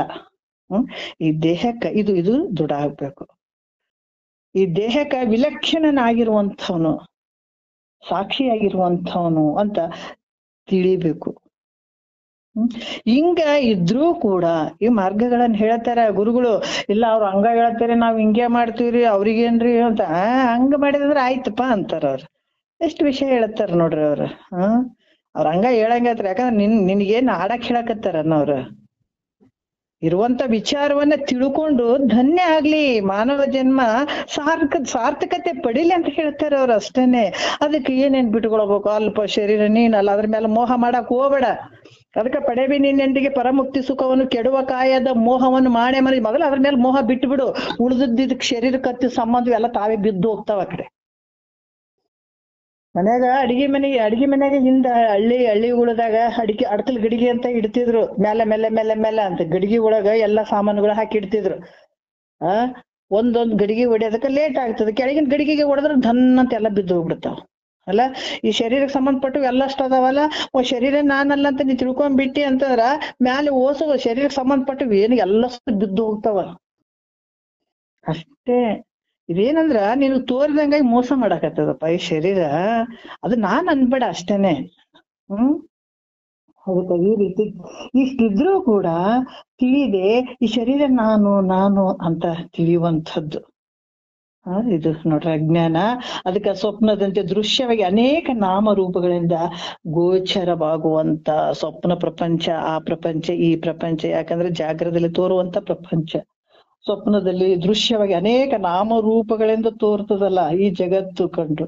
ಇದು ಸತ್ಯ ಅಂತ ತಿಳ್ಕೊಳ್ಳುವಂಥದ್ದು, ಇದು ದೊಡ್ಡ ಮೋಸ. ಇವೆಲ್ಲ ನಾವು ಸತ್ಯ ಅಂತ ತಿಳ್ಕೊಂಡು ಹೋಗ್ತಾ ಇದ್ದೀವಲ್ಲ, ಈಗ ಸ್ಲೋ ಪಾಯ್ಸನ್ ಇದ್ದಂಗೆ ಇವು. ನಮಗ್ ಗೊತ್ತಿಲ್ಲ. ಎಷ್ಟೋ ಜನರಿಗೆ ನೋಡ್ರಿ ಕ್ಯಾನ್ಸರ್ ಅಂತ ಗೊತ್ತಾಗಂಗಿಲ್ಲ. 4ನೇ ಸ್ಟೇಜಿಗೆ ಬಂದಾಗ ಕೆಲವು ಗೊತ್ತಾಗ್ಬಿಟ್ರೆ ಅಲ್ಲಿ ಏನ್ ಮಾಡಕ್ ಉಳಿಯೋದೇ ಇಲ್ಲ. ಈಗ ನಮ್ದು ಹೆಂಗದಂತಂದ್ರೆ ಹುಟ್ಟಿನಿಂದ ಇಲ್ಲಿ ಮಟ್ಟ ಇರದೇ ಇರುವಂತ ವಸ್ತು ನಾನೇ ಅನ್ಕೊಂಡು ಇದನ್ನ ನೋಡ್ಕೊಂಡು ಇರದೇ ಇರುವಂತ ಜಗತ್ತ ಸತ್ಯ ಅಂತ ಅನ್ಕೊಂಡು ಹಿಂಗ್ ತಿಳ್ಕೊಂತ ಬಂದದ್ದು ಆ ಸುಮ್ನೆ ಅದು ಸ್ಲೋ ಪಾಯ್ಸನ್. ಅದು ನಿನ್ ಸಾಯಿನೇ ಹೊಡಿತಾವ ಅವು. ನಿನಗ್ ಬದುಕ್ಲಿಕ್ಕೆ ಎಲ್ಲಿ ಬಿಡ್ತಾವ, ನಿನಗೆ ಆನಂದಕ್ಕೆ ಎಲ್ಲಿ ಬಿಡ್ತಾವ, ನಿನ್ಗೆ ಸಾಯಿ ಹೊಡಿತಾವ ಅವು. ಅದಕ್ಕೆ ಮಹಾತ್ಮರು ಹೇಳ್ತಾರ ಸ್ವಪ್ನದಂತೆ ದೃಶ್ಯವಾಗಿ ನಾನಾ ರೂಪದಿಂದ. ಅದಕ್ಕೆ ಫಸ್ಟ್ ಮಹಾತ್ಮರು ಒಂದೊಂದು ವಾಕ್ಯ ನೋಡ್ರಿ ಎಷ್ಟು ಚಂದ ಇಟ್ಟಿದ್ದಾರೆ. ಆರು ನಾನೆಂದು ವಿಚಾರಿಸು, ವಿಷಮ ಸಂಸಾರ ಇದು ಕನಸಂತ ತಿಳ್ಕೊ. ಮಾರಮರ್ದನ ಶಂಭು ಲಿಂಗವನ್ನು ಒಲಿಸಿ ಗಂಭೀರ ಸುಖದೋಳಿರಿಂದ ಅರ್ಪುವ ಅಂತ ಹೇಳ್ತಾರ ಅವ್ರು. ನಾನು ಯಾರು ಇದ್ದೀನಿ, ಆರು ನಾನೆಂದು ವಿಚಾರಿಸು, ಇದು ವಿಷಮ, ಇದು ನೀನೇನ್ ಇವತ್ತು ಸುಖದಿಂದ ಇದೀನಿ ನಾಳೆ ಇರ್ತೀನಿ ಅಂತ ತಿಳ್ಕೊಬೇಡ. ಇದು ಒಂದು ಟೈಮಿಗೆ ಇದ್ದಂಗೆ ಇನ್ನೊಂದ್ ಟೈಮಿಗೆ ಇರಂಗಿಲ್ಲ. ಅದು ಇದನ್ನ ನಂಬಿದೆ ಅಂತಂದ್ರೆ ಹೆಂಗಂದ್ರೆ ಅದು ವಿಷ ಇದ್ದಂಗೂ ಅದ, ವಿಷಮನೂ ಅದದ. ವಿಷಮ ಸಂಸಾರ ಇದು ಹೆಂಗದ, ಕನಸು ಅಂತ ತಿಳ್ಕೊ. ಇದು ಕನಸು, ಈ ಸಂಸಾರನು ಕನಸು, ಎಲ್ಲ ಕನಸೇ. ಮಾರಮರ್ದನ ಶಂಭು ಲಿಂಗವನ್ನು ಒಲಿಸಿ ಹೆಂಗೈತಂದ್ರ ಅಂತ ಪರಮಾತ್ಮನನ್ನ ಒಲಿಸಿ ಗಂಭೀರ ಸುಖದೋಳಿರಿಂದ ಅರ್ಪುವ, ಹಿಂಗ ಹೇಳುವಂಥದ್ದು ವಿಚಾರ. ಅದಕ್ಕೆ ಈ ನಾಮರೂಪಗಳಿಂದ ಕೂಡಿದಂತ ಜಗತ್ತಿಗೆ ಮರಳಾಗಿ ಈ ಜಗತ್ತೇ ಸತ್ಯ ಐತಪ್ಪ ಅಂತ ತಿಳ್ಕೊಂಡು ಇದೇ ನಿಜ ಅಂತ ತಿಳ್ಕೊಳ್ಳುವಂಥದ್ದು. ಈಗ ತಿಳ್ಕೊಂಡು ತನ್ನ ತಾನು ಅರಿಯದೆ ಈ ಶರೀರವೇ ನಾನು, ಜಗತ್ತು ಸತ್ಯ ಅಂತ ಇರುವಂಥದ್ದು. ಇದು ದೊಡ್ಡ ಅಜ್ಞಾನ ನೋಡಪ್ಪ. ಅಜ್ಞಾನ ಅಂದ್ರೆ ಏನು? ಅಜ್ಞಾನ ಅಂದ್ರೆ ಏನು? ಇದೇ ನೀನ್ ಏನ್ ಸತ್ಯ ಅಂತ ನಂಬ್ಕೊಂಡು ಎಷ್ಟು ಚಂದ ಮಾಡಾಕತ್ತಿ ನೋಡ್ ಕಮ್ಮಗ್ ಸಂಸಾರ. ಇದೇ ಅಜ್ಞಾನ. 50-60 ವರ್ಷ ಆದ್ರೂ ಕೂಡ ಇಲ್ರಿ 50 ವರ್ಷ ಆಗ್ಯದ್ರಿ ನಾವ್ ಅದು ಬರ್ತ್ಡೇ ಮಾಡ್ಕೋತೀವಿ, ಮದುವೆ ಆಗ್ಯದ್ರಿ 50 ವರ್ಷದ ಮದುವೆ ಬರ್ತ್ಡೇ ಮಾಡ್ಕೊ. ಇದೇನಂತ ತಿಳ್ಕೊಂಡಿ ನೀನ್? ನಷ್ಟ ಆಗಿಲ್ಲ ನಿನ್ ಜೀವನ? ಇಷ್ಟು ದಿವ್ಸ ಬಂದೆ ಹುಟ್ಟಿದೆ, ಆದ್ರೆ ಏನು ನಾನ್ ಮಾಡ್ಕೊಳ್ಳಿಲ್ಲಲ್ಲ. ಇನ್ನೂ ಸ್ವಲ್ಪ ವರ್ಷ ಇನ್ನೇನ್ ಮಾಡ್ಕೊಳ್ಬೇಕಂತ ಮಹಾತ್ಮರು ಭಯ ಪಡ್ಕೊಂಡ್ಬಿಟ್ರು. ನಾವ್ ಆನಂದವಾಗಿ ಮಾಡ್ಕೊಳ್ತೀವಿ. ನಮ್ಗ್ ಗೊತ್ತಿಲ್ಲ ನಾವ್ ಹೆಂಗೆ ರೂಪದಾಗ ಅಜ್ಞಾನ ಅಂದ್ರೆ ಇದು ಅಜ್ಞಾನ. ಯಾವಾಗ ತಿಳ್ಕೊಂಡಿವಿ ಇಷ್ಟು ದಿವಸ ಅದಕ್ಕೆ ಸುಮ್ಮನೆ ಏನ್ ಹೇಳ್ತಾರ ಅವ್ರು, ನಿದ್ರೆ ಬಾರದು ಪರಿಭವ ದುಃಖ ಸಮುದ್ರವೆನಿಸುವ ಸಾಯಸವ ನೆನೆದು ಅಂತ ಅವ್ರಿಗೆ ನಿದ್ರೆ ಬರ್ಲಾರ್ದಂಗ ಅದ್ರ ನಾವ್ ಆರಾಮಾಗಿ ಉಣ್ತೀವಿ ತಿಂತೀವಿ ದಿವ್ಸ ಹಂಗ ಕಳೆದ್ ಬಿಡ್ತೀವಿ. ಇದು ಅಜ್ಞಾನ. ಯಾವಾಗ ನಮ್ ಭಾವದಲ್ಲಿ ಬಂತು, ಇಲ್ಲಪ್ಪಾ ನಮ್ಮ ಆಯುಷ್ಯದಲ್ಲಿ ಇವತ್ತೊಂದು ದಿವಸ ಹೋಯ್ತು, 1-2 ತಾಸು ಹೋಯ್ತು, ನಿಮಿಷ ಹೋಯ್ತು, ಇಷ್ಟೆಲ್ಲ ಹಂಗ ಕಳೆಯಕತ್ತೀನಿ. ಮಹಾತ್ಮರು ಏನನ್ನ ಮಾಡ್ಕೊಂಡ್ರು, ಎಷ್ಟ್ ಆನಂದವಾಗಿ ಅದಾರ. ಯಾರೇ ಹೊಗಳಿದ್ರೇನು ತೆಗಳಿದ್ರೇನು, ಎಷ್ಟು ಮಹಾತ್ಮರು ಹೆಂಗ್ ಅದಾರಲ್ಲ, ಅವ್ರಿಗೆ ಅವ್ರ ಬಲ್ಲಿರುವಂತ ಒಂದ್ ತಾಕತ್ತೇನು, ಆ ಶಕ್ತಿ ಏನ್ ಇರ್ಬಹುದು ಅಂತ ನಾವ್ ತಿಳ್ಕೊಳ್ಬೇಕು ಅಂತ ಯಾವಾಗ ಭಾವ ಬಂತು ಅಂದಾಗ ಅವಾಗ ನೋಡ್ರಿ ಸಾರ್ಥಕತೆ ಅನ್ಕೊಳ್ಬೇಕು. ನಮ್ಮ ಭಾವನೆಯಲ್ಲಿ ಬಂತು. ಇಲ್ಲ ಹಂಗ ಉಂಡಿವಿ ತಿಂದಿವಿ ಮಜಾ ಅನ್ಕೊಂತ ಹೋಗ್ಬಿಟ್ಟಿವಿ ಅಂದ್ರೆ ಇದು ದೊಡ್ಡ ಅಜ್ಞಾನಪ್ಪ. ಇದೇ ಅಜ್ಞಾನ. ಒಳಗಡೆ ಇರುವಂತದ್ ಏನ್ ಅದ್ ಹಂಗ ಮುಚ್ಕೊಂಡು ಹೋಗ್ಬಿಡ್ತದ ನೋಡೋದು. ಎಂತ ಒಂದು ಅಮೃತ. ಅದಕ್ಕೆ ಹೇಳ್ತಾರ ಅವ್ರು ಜಾಗರಣದೊಳು ಕನಸಿನೊಳು ನಿದ್ರೆಯೊಳು ಬೇರಾಗಿ ಬಾಧೆ ಪಡುವ ವಿಶ್ವಾದಿ ಜೀವರ ಆಗು ಹೋಗಿನೊಳಗಲ್ಲದ ಅನುಪಮಾನಂದ ಸುಧಾ ಸಾಗರವೇ ತನ್ನ ನಿಜಬಹುದೆಂದು ಬಗೆಯದೆ. ಅದು ಸುಧಾ ಸಾಗರ ನಿಂದೈತಿದು. ಅದ್ ನೀ ಪಡ್ಕೊಳ್ಳಿಲ್ಲ ಅಂದ್ರ ಅಯ್ಯೋ ಹಣೆ ಬಾರಪ್ಪ, ಎಂತ ಮಾನವ ಜನ್ಮಪ್ಪ, ಕೆಡಿಸಿಬಿಟ್ರು ನೀವು, ಕೆಡಿಸಿಬಿಟ್ರಿ ಇದನ್ನ. ಮಹಾತ್ಮರು ಎಷ್ಟ್ ಚಂದ ಹೇಳ್ತಾರ, ಮಾನವ ಜನ್ಮ ದೊಡ್ಡದಪ್ಪ, ಇದು ಹಾಳು ಮಾಡ್ಕೊಳ್ಬೇಡ ಚಪ್ಪಗಳಿರ ಅಂತ ಎಷ್ಟು ಚಂದ ತಿಳಿಯಾಗಿ ಹೇಳ್ತಾರ್ರಿ ಅವ್ರ. ಅದಕ್ಕ ಈ ರೀತಿಯಾಗಿ ಯಾವಾಗ ತನ್ನನ್ನ ತಾನು ಅರಿಯದೆ ಅಂತ ಸುಧಾ ಸಾಗರ ಅಂತ ಹೇಳ್ತಾರ ಅವ್ರು. ಅಮೃತದ ಸಾಗರನೇ ನೀನಿದಿ. ಅದನ್ನ ಬಿಟ್ಟು ಏನೇನೋ ಮಾಡಿ ದುಃಖಕ್ಕೊಳಗಾಗ್ತೀವಿ ಅಂತೀಯಲ್ಲ, ಇದು ನೀನ್ ಅಜ್ಞಾನ ನೋಡಪ್ಪ, ಇದು ಅಜ್ಞಾನ ಐತೆ ಅಂತ ಹೇಳುವಂಥದ್ದು. ಮತ್ತೆ ನೋಡಿ ನೋಡೋಣ. ವೇದ ವಿಚಾರವನ್ನೊಲ್ಲ ಹಳಿದುಳಿದ ಶುಷ್ಕವಾದದಿಂದೇ ತಲೆ ಸಾಕ್ಷಿ ತೂರಿಯ ಕೂಟಸ್ಥ ಬೋಧವಿಲ್ಲವದು ತೋರದೆಂಬ ಮೋಸದಾದಿ ಆದುದು ಉಭಯ ರೂಪೆನಿಸುವ ಆವರಣ ಅಂತ ಕೂಡ ಹೇಳ್ತಾರೆ. ಏನ್ ಹೇಳ್ತಾರ? ವೇದ ಅಂದ್ರ ಜ್ಞಾನ, ಉಪನಿಷತ್ ವಾಕ್ಯಗಳು. ಬಹಳಷ್ಟು ಜನರು ನಮ್ಗ ಈ ಕೆಲವು ವಿಚಾರಗಳದಾಗ ನೋಡ್ರಿ ಬಹಳಷ್ಟು ತರ್ಕ ಮಾಡುವಂತವ್ರು ಬಹಳ ಇರ್ತಾರ. ನಾನು ನಿನ್ನೆ ಒಂದು ವಿಚಾರ ಅಪ್ಪರ ಬಗ್ಗೆ ಹೇಳಿದ್ರು, ಮಾತಾಜಿ ಹೇಳಿದ್ರಲ್ಲ ಆ ವಿಷಯದ ಬಗ್ಗೆ. ನಾವು ಶಿಂಷಾದಲ್ಲಿ ಇದ್ವಿ. ಒಂದ್ 5 ನಿಮಿಷದಾಗ ಹೇಳ್ತೀನಿ ನಾನು. ಅಲ್ಲಿ ಶಿಂಷಾದಾಗ ಇದ್ದೀವಿ. ಅಪ್ಪಾಜಿ ಅಲ್ಲಿ ಸುತ್ತೂರಿಗೆ ಬಂದಿದಾರಂತ ಗೊತ್ತಾಯ್ತು. ಸಿದ್ದೇಶ್ವರ ಅಪ್ಪಾಜಿ ಅಲ್ಲಿ ಸುತ್ತೂರಿಗೆ ಬಂದಿದಾರಂತ ಗೊತ್ತಾಯ್ತು. ಈ ನಮ್ಮ ಮನೆಯವ್ರು ಆಫೀಸ್ದಿಂದ ಬಂದಾಗ ಇಲ್ಲ ಬೆಳಗ್ಗೆ ಹೋಗ್ಬೇಕಾದಾಗ ನಾನು ಹೇಳಿದೆ, ಅಪ್ಪಾಜಿ ಬಂದಿದಾರಂತ, ನಮ್ಗಂತೂ ಹತ್ರದಾಗ ಎಲ್ಲೂ ಸಿಗಂಗಿಲ್ಲ, ಬಂದಿದಾರ, ನಾವೊಂದ್ ಸ್ವಲ್ಪ ಭೇಟಿಯಾಗಿ ದರ್ಶನ ತಗೊಂಡ್ ಬಂದ್ಬಿಡೋಣ ಅಂತ.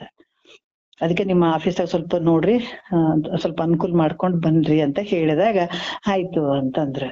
ಅವ್ರು ಬೆಳಗ್ಗೆ ಆಫೀಸ್ ಡ್ಯೂಟಿ ಮುಗಿಸ್ಕೊಂಡು 1 ಗಂಟೆಗೆ ಬಂದ್ರು. ಊಟ ಗೀಟ ಮಾಡ್ಕೊಂಡು ಹೋಗೋಣ ನಡಿ ಅಂತ ಹೇಳ್ಬಿಟ್ಟು ಹೋದ್ವಿ. ಸುತ್ತೂರಿಗೆ ಹೋದ್ವಿ. ಬಹಳಷ್ಟು ಜನ ಇದ್ದಗಳನ್ನೇ ಅಲ್ಲಿ ಶಿಂಷಾದಿಂದ, ಮಳವಳ್ಳಿ ಹತ್ರ ಶಿಂಷಾ ಅಂತ ಬರುತ್ತೆ, ಶಿವನ ಸಮುದ್ರ. ಅಲ್ಲಿಂದ ಹೋದಾಗ ಅವ್ರು ಬಹಳಷ್ಟು ಜನ ಇದ್ರು. ಎಷ್ಟು ಜನ ಇದ್ದಾರಲ್ಲಪ್ಪ, ನಮ್ಗೇನ್ ದರ್ಶನ ಆಗ್ತದೆಲ್ಲ ಗೊತ್ತಿಲ್ಲ ಅಂತ ಅನ್ಕೊಂಡು ಅಲ್ಲಿ ಒಳಗ್ ಹೋದ್ವಿ. ಅಲ್ಲಿ ಒಬ್ರಿಗೆ ಕರೆದು ಬಿಟ್ಟು ಹೇಳಿದ್ವಿ, ನಾವು ಅಪ್ಪಾಜಿಗೆ ದರ್ಶನ ಮಾಡ್ಕೊಳಕ್ ಬಂದಿದೀವಿ, ನಾವು ಅಪ್ಪಾಜಿಯನ್ನ ಮಾತಾಡ್ಸಕ್ ಬಂದಿದೀವಿ, ಅಲ್ಲಿಂದ ಬಂದಿದೀವಿ ಅಂತಂದ್ರೆ. ಇಲ್ಲ ರೀ, ಅವರು ಬಿಳಿಗಿರಿ ರಂಗನ್ ಬೆಟ್ಟಕ್ಕೆ ರೆಡಿ ಆಗಿದಾರ, ಎಲ್ರು ರೆಡಿ, ಇವಾಗ ಎಲ್ಲ ಬ್ಯಾಗ್ ಅದೆಲ್ಲ ರೆಡಿ ಮಾಡಿದಾರ, ಅಪ್ಪಾಜಿನೂ ರೆಡಿ ಆಗಿದಾರ, ಇವಾಗ ನೋಡಕ್ ಆಗಲ್ಲ ಅಂತಂದ್ರು. ಅಂದ್ರೆ ಇಲ್ಪ, ನಾವು ಅಲ್ಲಿಂದ ಬಂದಿದೀವಿ, ಅಪ್ಪರ್ ನೋಡ್ಕೊಂಡ್ ಹೋಗೋಣ, ಅವ್ರಿಗೆ ದರ್ಶನ ತಗೊಂಡ್ ಹೋಗೋಣ ನಾವು ಅಂತ ಹೇಳ್ಬಿಟ್ಟು ನಾವ್ ಅಲ್ಲಿಂದ ಬಂದಿದೀವಿ, ಒಂದ್ 2 ನಿಮಿಷ ಅವ್ರನ್ನ ನೋಡ್ಕೊಂಡ್ ಹೋಗ್ತೀವಿ. ಆಯ್ತು ತಡೀರಿ, ನಾ ಅಪ್ಪಾಜಿ ಕೇಳಿ ಬರ್ತೀನಿ ಅಂತ ಹೋದ್ರ ಅವ್ರು. ಆಯ್ತು ಅಂದ್ರ ಅಪ್ಪಾಜಿ. ಅದಕ್ಕೆ ಅಪ್ಪಣೆ ಕೊಟ್ರು, ಸಿದ್ದೇಶ್ವರ ಅಪ್ಪಾಜಿ ಕೊಟ್ರು. ಆಯ್ತು, ಒಂದ್ ರೂಮ್ ತೋರ್ಸಿದ್ರು. ಈ ರೂಮಲ್ಲಿ ನೀವು ಇಬ್ರು ಕೂತ್ಕೊಳ್ರಿ, ಅಪ್ಪಾಜಿ ಬರ್ತಾರಂತ ಒಂದು ಚೇರ್ ಹಾಕಿದ್ರು. ನಾವಿಬ್ರು ಕೂತ್ಕೊಂಡ್ವಿ, ನಮ್ಮ ಮನೆಯವ್ರ ನಾವು ಕೂತ್ಕೊಂಡ್ವಿ. ಅವಾಗ ಅಪ್ಪಾಜಿ ಬರ್ತಾರೆ. ನನಗ ಒಂಥರ ಟೆನ್ಷನ್, ಯಾಕಂದ್ರೆ ದೊಡ್ಡ ಮಹಾತ್ಮರು ಹೆಂಗಿರ್ತಾರೋ ಹೆಂಗೋ ಅಂತ ನಾನು ಸುಮ್ನೆ ಕೂತ್ಕೊಂಡಿವಿ. ಆಯ್ತು, ಒಂದ್ 5 ನಿಮಿಷ ಬಿಟ್ಟು ಅಪ್ಪಾಜಿ ಬಂದ್ರು, ಕುರ್ಚಿ ಮೇಲೆ ಕೂತ್ಕೊಂಡ್ರು, ನಕ್ರು. ನನಗೇನೋ ಒಂಥರ ಧೈರ್ಯ ಬಂತು, ಯಾಕಂದ್ರ ಈಗ ಗೊತ್ತಿಲ್ಲ ನನಗೆ. ಆಮೇಲೆ ಅವ್ರು ನೋಡಿದ ತಕ್ಷಣನೇ ನಮ್ ತಂದೆ ಕೂಡ ನೋಡಕ್ ಹಂಗ ಇದ್ರು. ಹಂಗಾಗಿ ನನಗೆ ಏನು ಬಹಳ ಖುಷಿ ಆಯ್ತು. ಅದಕ್ಕಿಂತ ಮುಂಚೆ ನಾ ಒಂದು ವಿಚಾರ ಕೇಳಿದ್ದೆ ನಾನು ಅವರಿಗೆ, ಅವ್ರ ಶಿಷ್ಯರ ಅದ್ರಲ್ಲಿ ಒಬ್ರಿಗೆ, ಅಪ್ಪಾಜಿನ ಮಾತಾಡ್ಸ್ಬಿಟ್ಟು ನಾವೊಂದು ಫೋಟೋ ತೆಕ್ಕೊಳ್ಬಹುದಲ್ಲ ಅಪ್ಪಾಜಿ ಜೊತೆ ಅಂತ ಹೇಳಿದ್ವಿ. ಅವ್ರಂದ್ರು, ಯಾಕಂದ್ರೆ ಬಹಳಷ್ಟು ಭಕ್ತರು ಇರ್ತಾರಲ್ಲ, ಎಲ್ರು ಹಂಗ ಕೇಳ್ತಾರ. ಹಂಗಾಗ್ಬಿಟ್ಟು ಅವ್ರಂದ್ರು, ಇಲ್ಲ ರೀ, ಯಾರ ಜೊತೆ ತೆಗೆಸ್ಕೊಳಲ್ಲ ಅಪ್ಪಾಜಿ ಫೋಟೋ, ಬಟ್ ನೀವು ಕೇಳ್ಬೇಡ್ರಿ ಹಂಗೆಲ್ಲ, ಫೋಟೋ ಗಿಟ ಅನ್ಬೇಡ್ರಿ ಅಂತಂದ್ರ. ಅದ್ ಎಲ್ಲೋ ಒಂದ್ ಕಡೆ ನನ್ ಮನಸ್ಸಿನಲ್ಲಿತ್ತು. ಹೋಗಿ ಕೂತ್ಕೊಂಡಾಗ ಅಪ್ಪಾಜಿ ಬಂದ್ರ, 5 ನಿಮಿಷ ಆದ ನಂತರ ಬಂದ್ರು. ಬಂದ ಹೇಳನೆ ನೋಡಿ ನಕ್ರ, ನಾವು ನಮಸ್ಕಾರ ಅದೆಲ್ಲ ಮಾಡಿ ಕೂತ್ಕೊಂಡಿವಿ. ಎಲ್ಲಿಂದ ಬಂದ್ರಿ ಅಂದ್ರೆ, ಅಪ್ಪ ನಾವ್ ಶಿವನ ಸಮುದ್ರದಿಂದ ಬಂದಿವಿ, ಶಿಂಷದಿಂದ ಬಂದಿವಿ ಅಂತ ಅಂದ್ವಿ. ಅಂದಗಳನ್ನೇ ಎಲ್ಲ ಯಾವಾಗ ಬಂದದ್ದು, ನೀವೇನ್ ಕೆಲಸ ಮಾಡ್ತೀರಿ ಅಂತ ಎಲ್ಲ ಕೇಳಿದ್ರು. ಇವ್ರು ಹೇಳಿದ್ರು ಮಕ್ಳು ಎಷ್ಟದಾವ ಅಂತ, ನಮ್ಮ ಪರ್ಸನಲ್ ವಿಷಯಗಳನ್ನ ಎಲ್ಲ ಕೇಳಿದ್ರು. ನನ್ಗೆ ಇನ್ನೊಂದು ಟೆನ್ಷನ್, ಯಾಕಂದ್ರೆ ಎಲ್ಲರೂ ಬ್ಯಾಗ್ಗಳು ಹಿಡ್ಕೊಂಡು ಕಾರ್ ರೆಡಿ ಮಾಡ್ಕೊಂಡು ಹೊರಗೆ ಸುಮಾರು ಜನ ನಿಂತಿದಾರ. ನಾವಿದ್ದವ್ರು 3 ಜನ, ಅಪ್ಪಾಜಿ, ನಮ್ಮ ಮನೆಯವ್ರ, ನಾನು ಏನಾದ್ರು ತೊಂದ್ರೆ ಕೊಡಕತ್ತೀವೇನ ಅಪ್ಪಾಜಿಗೆ, ಯಾಕಂದ್ರೆ ಎಷ್ಟೋ ಜನ ಅದಾರ, ಹೋಗ್ಬೇಕಲ್ಲ ಅಂತ ನಾನ್ ಸ್ವಲ್ಪ ಯಾವ ವಿಷಯ ಕೇಳಿದ್ರೆ ಸುಮ್ನೆ ಕೂತ್ಕೊಂಡಿವಿ. ಆದ್ರೂ ಕೂಡ ಅಪ್ಪಾಜಿನೇ ಕೇಳ್ತಾ ಇದ್ರು, ಹಿಂಗ ಮಕ್ಕಳು ಏನ್ ಓದ್ತಾ ಇದ್ದಾರ, ಎಲ್ಲಿದ್ದಾರ, ಹೆಂಗಿದ್ದಾರೆ ಎಲ್ಲ ಕೇಳಿದ್ರು.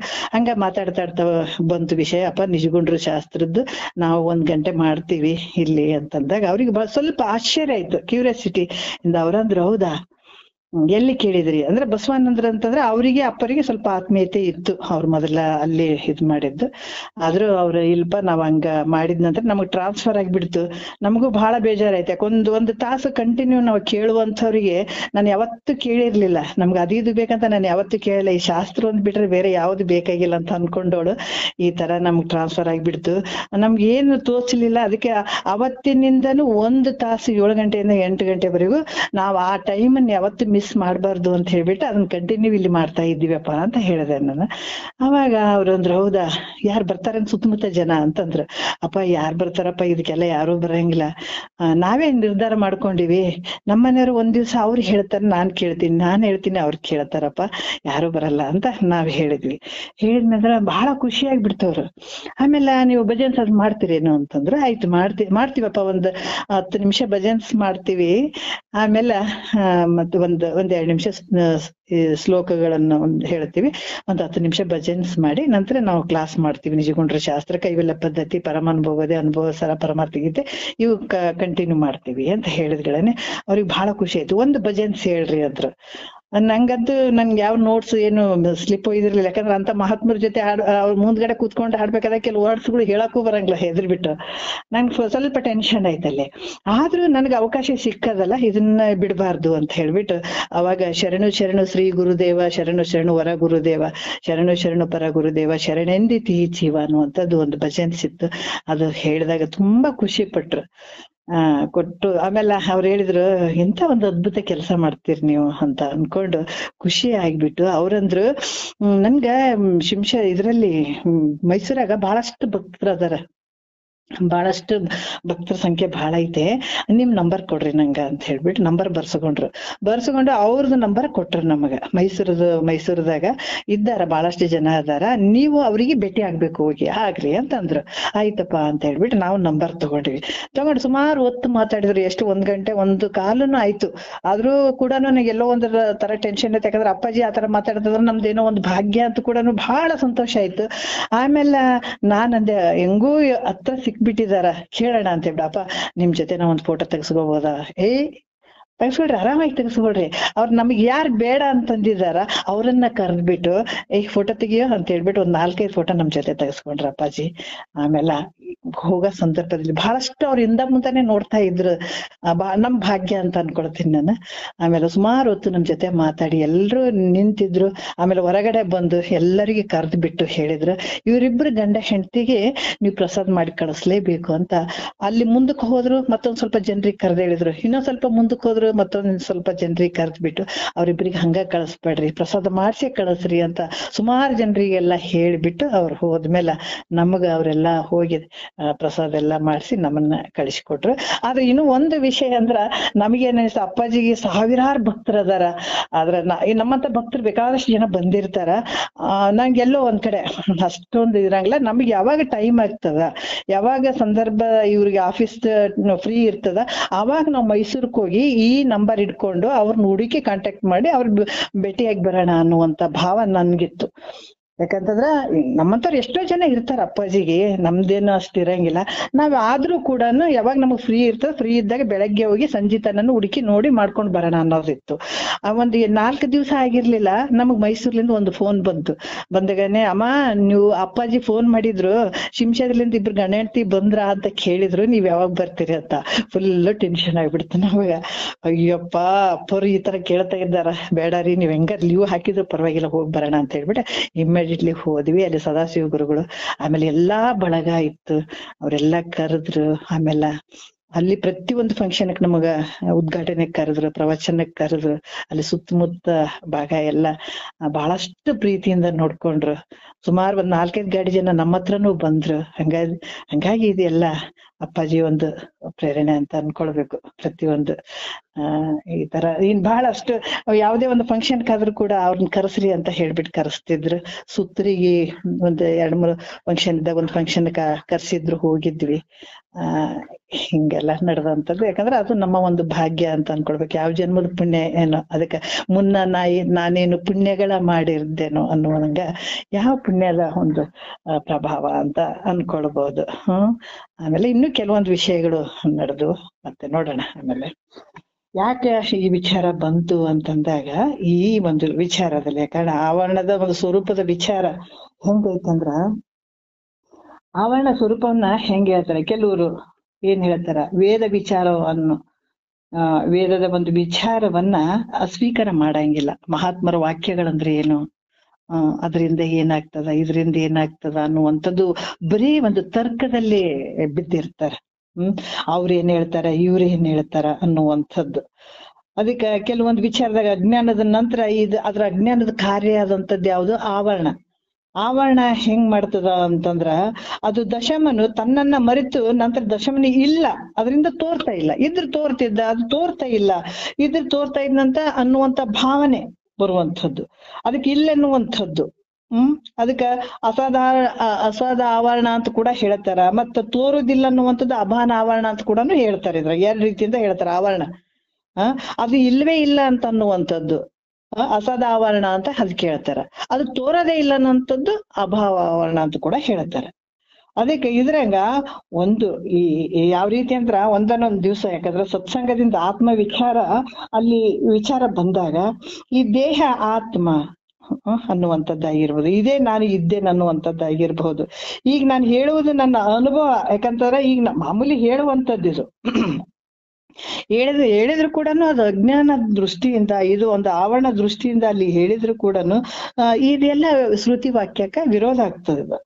ಯಾಕಂದ್ರೆ ಇದು ಎಷ್ಟೇ ಹೇಳಿದ್ರು ಕೂಡ ಅವನ ಮನಸ್ಸಿನಲ್ಲಿ ಏನಾಗ್ತದ, ವೇದಗಳು ಇದು ನೀನಲ್ಲಪ್ಪ, ಇದು ಹಿಂಗೈತಪ್ಪ ಹಂಗಂತ ಹೇಳಿದ್ರು ಕೂಡ ಇಲ್ಲದ ಒಂದು ತರ್ಕ ಮಾಡುವಂಥದ್ದು. ಈ ಶರೀರ ನಾನು ಅದೀನಿ, ಆದ್ರೆ ಈ ತರ ಇದ್ರೆ ತೋರ್ಬಹುದಾಗಿತ್ತಲ್ಲ, ಅದ್ ಯಾಕೆ ತೋರ್ತಾ ಇಲ್ಲ ನಮ್ಗ ಅಂತ ಶ್ರುತಿ ವಾಕ್ಯವನ್ನ ಏನಂದ್ರೆ ಜರಿಯುವಂಥದ್ದು. ಅಂದ್ರೆ ಅದನ್ನ ಇದು ಹಂಗಲ್ಲ ಅಂತ ಬರೀ ವಾದ ಮಾಡುವಂತ ಭಾವ ಇರುವಂಥದ್ದು. ಅದಕ್ಕೆ ಯಾವುದೇ ಒಂದು ವಿಚಾರ ಹೇಳ್ಬೇಕಾದ್ರೆ ಯಾವ ಒಂದು ಶ್ರುತಿ ಪ್ರಮಾಣ ಇಲ್ಲದೆ ಇರುವಂತದ್ದನ್ನು ವಾದ ಮಾಡುವಂಥದ್ದು. ಅದ ಹೆಂಗ ದೇವ್ರ ಇದ್ದಾನಂದ್ರೆ ನಮ್ಮ ಕಣ್ಣೆದ್ರಿಗೆ ಎಷ್ಟೋ ಜನ ನಾವು ನೋಡ್ತೀವಿ, ಒಂಚೂರು ಬರ್ಬಾರ್ದ ಬಂತವ್ರಿಗೆ ಅಂತಂದಾಗ ಆ ದೇವ್ರಂದ್ರೆ ಏನ್ರಿ, ಆ ದೇವ್ರಂದ್ರ ಕಣ್ಣಿಗೆ ಕಾಣ್ಬೇಕಾಗಿತ್ತು, ಇವ್ರ ಮಹಾತ್ಮರಂದ್ರೆ ಏನ್ರಿ, ಅವ್ರು ಹಿಂಗ್ ಮಾಡ್ಬೇಕಾಗಿತ್ತು, ಹಂಗ್ ಮಾಡಕ್ ಬರೀ ಒಣ ಒಂದು ತರ್ಕ ಮಾಡುವಂಥದ್ದು. ಈ ರೀತಿ ಬಾಯಿನಿಂದ ಮಾತಾಡುವಂಥದ್ದು, ಬರೀ ವಾದ ಮಾಡುವಂಥದ್ದು. ಈ ರೀತಿಯಾಗಿ ಇಲ್ಲಿ ಈ ಭಾವವನ್ನ ವ್ಯಕ್ತಪಡಿಸುವಂಥದ್ದು. ಇದೇ ರೀತಿಯಿಂದ ಆ ಸಾಕ್ಷಿ ಸ್ವರೂಪ ಅನ್ನುವಂಥದ್ದು ಇಲ್ಲ, ಇದ್ರ ತೋರ್ಬಹುದಾಗಿತ್ತು ಅನ್ನುವಂತ ಈ ಭಾವ ಏನ್ ಬರ್ತದ, ಇದು ಅಜ್ಞಾನದ ಆವರಣ ಅಂತ ಹೇಳಿಸ್ಕೊತ. ಅಜ್ಞಾನದ ಇದು ಕಾರ್ಯ, ಇದು ಆವರಣ ಮಾಡುವಂಥದ್ದು. ಈ ಭಾವ ಸಂಪೂರ್ಣ ಬಂದು ಆ ತೀರ ಅದಕ್ಕೆ ಆವರಣ ಮಾಡ್ದಂಗೆ ಹಾಕ್ಬಿಡ್ತದ.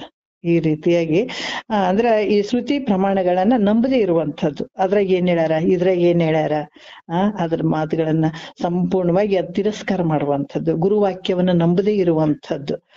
ಇದು ಕೂಡ ಆವರಣ ಅಂತ ಕೂಡ ಹೇಳಿಸ್ಕೊಳತ್ತದ. ಸಪ್ತಾವಸ್ಥೆಯಲ್ಲಿ ಆವರಣದ ಒಂದು ದೋಷ ಅಂತ ಕೂಡ ಹೇಳಿಸ್ಕೊಳ್ತದೆ. ಮತ್ತೆ ಇದನ್ನ ಇಟ್ಕೊಂಡು ನಾಳೆ ಮಾತಾಡೋಣ. ಒಂದೆರಡು ಮತ್ ಗುರುಗಳ ಪಾದಕ್ಕೆ ಅರ್ಪಿಸಿ ಹರ ಓಂ.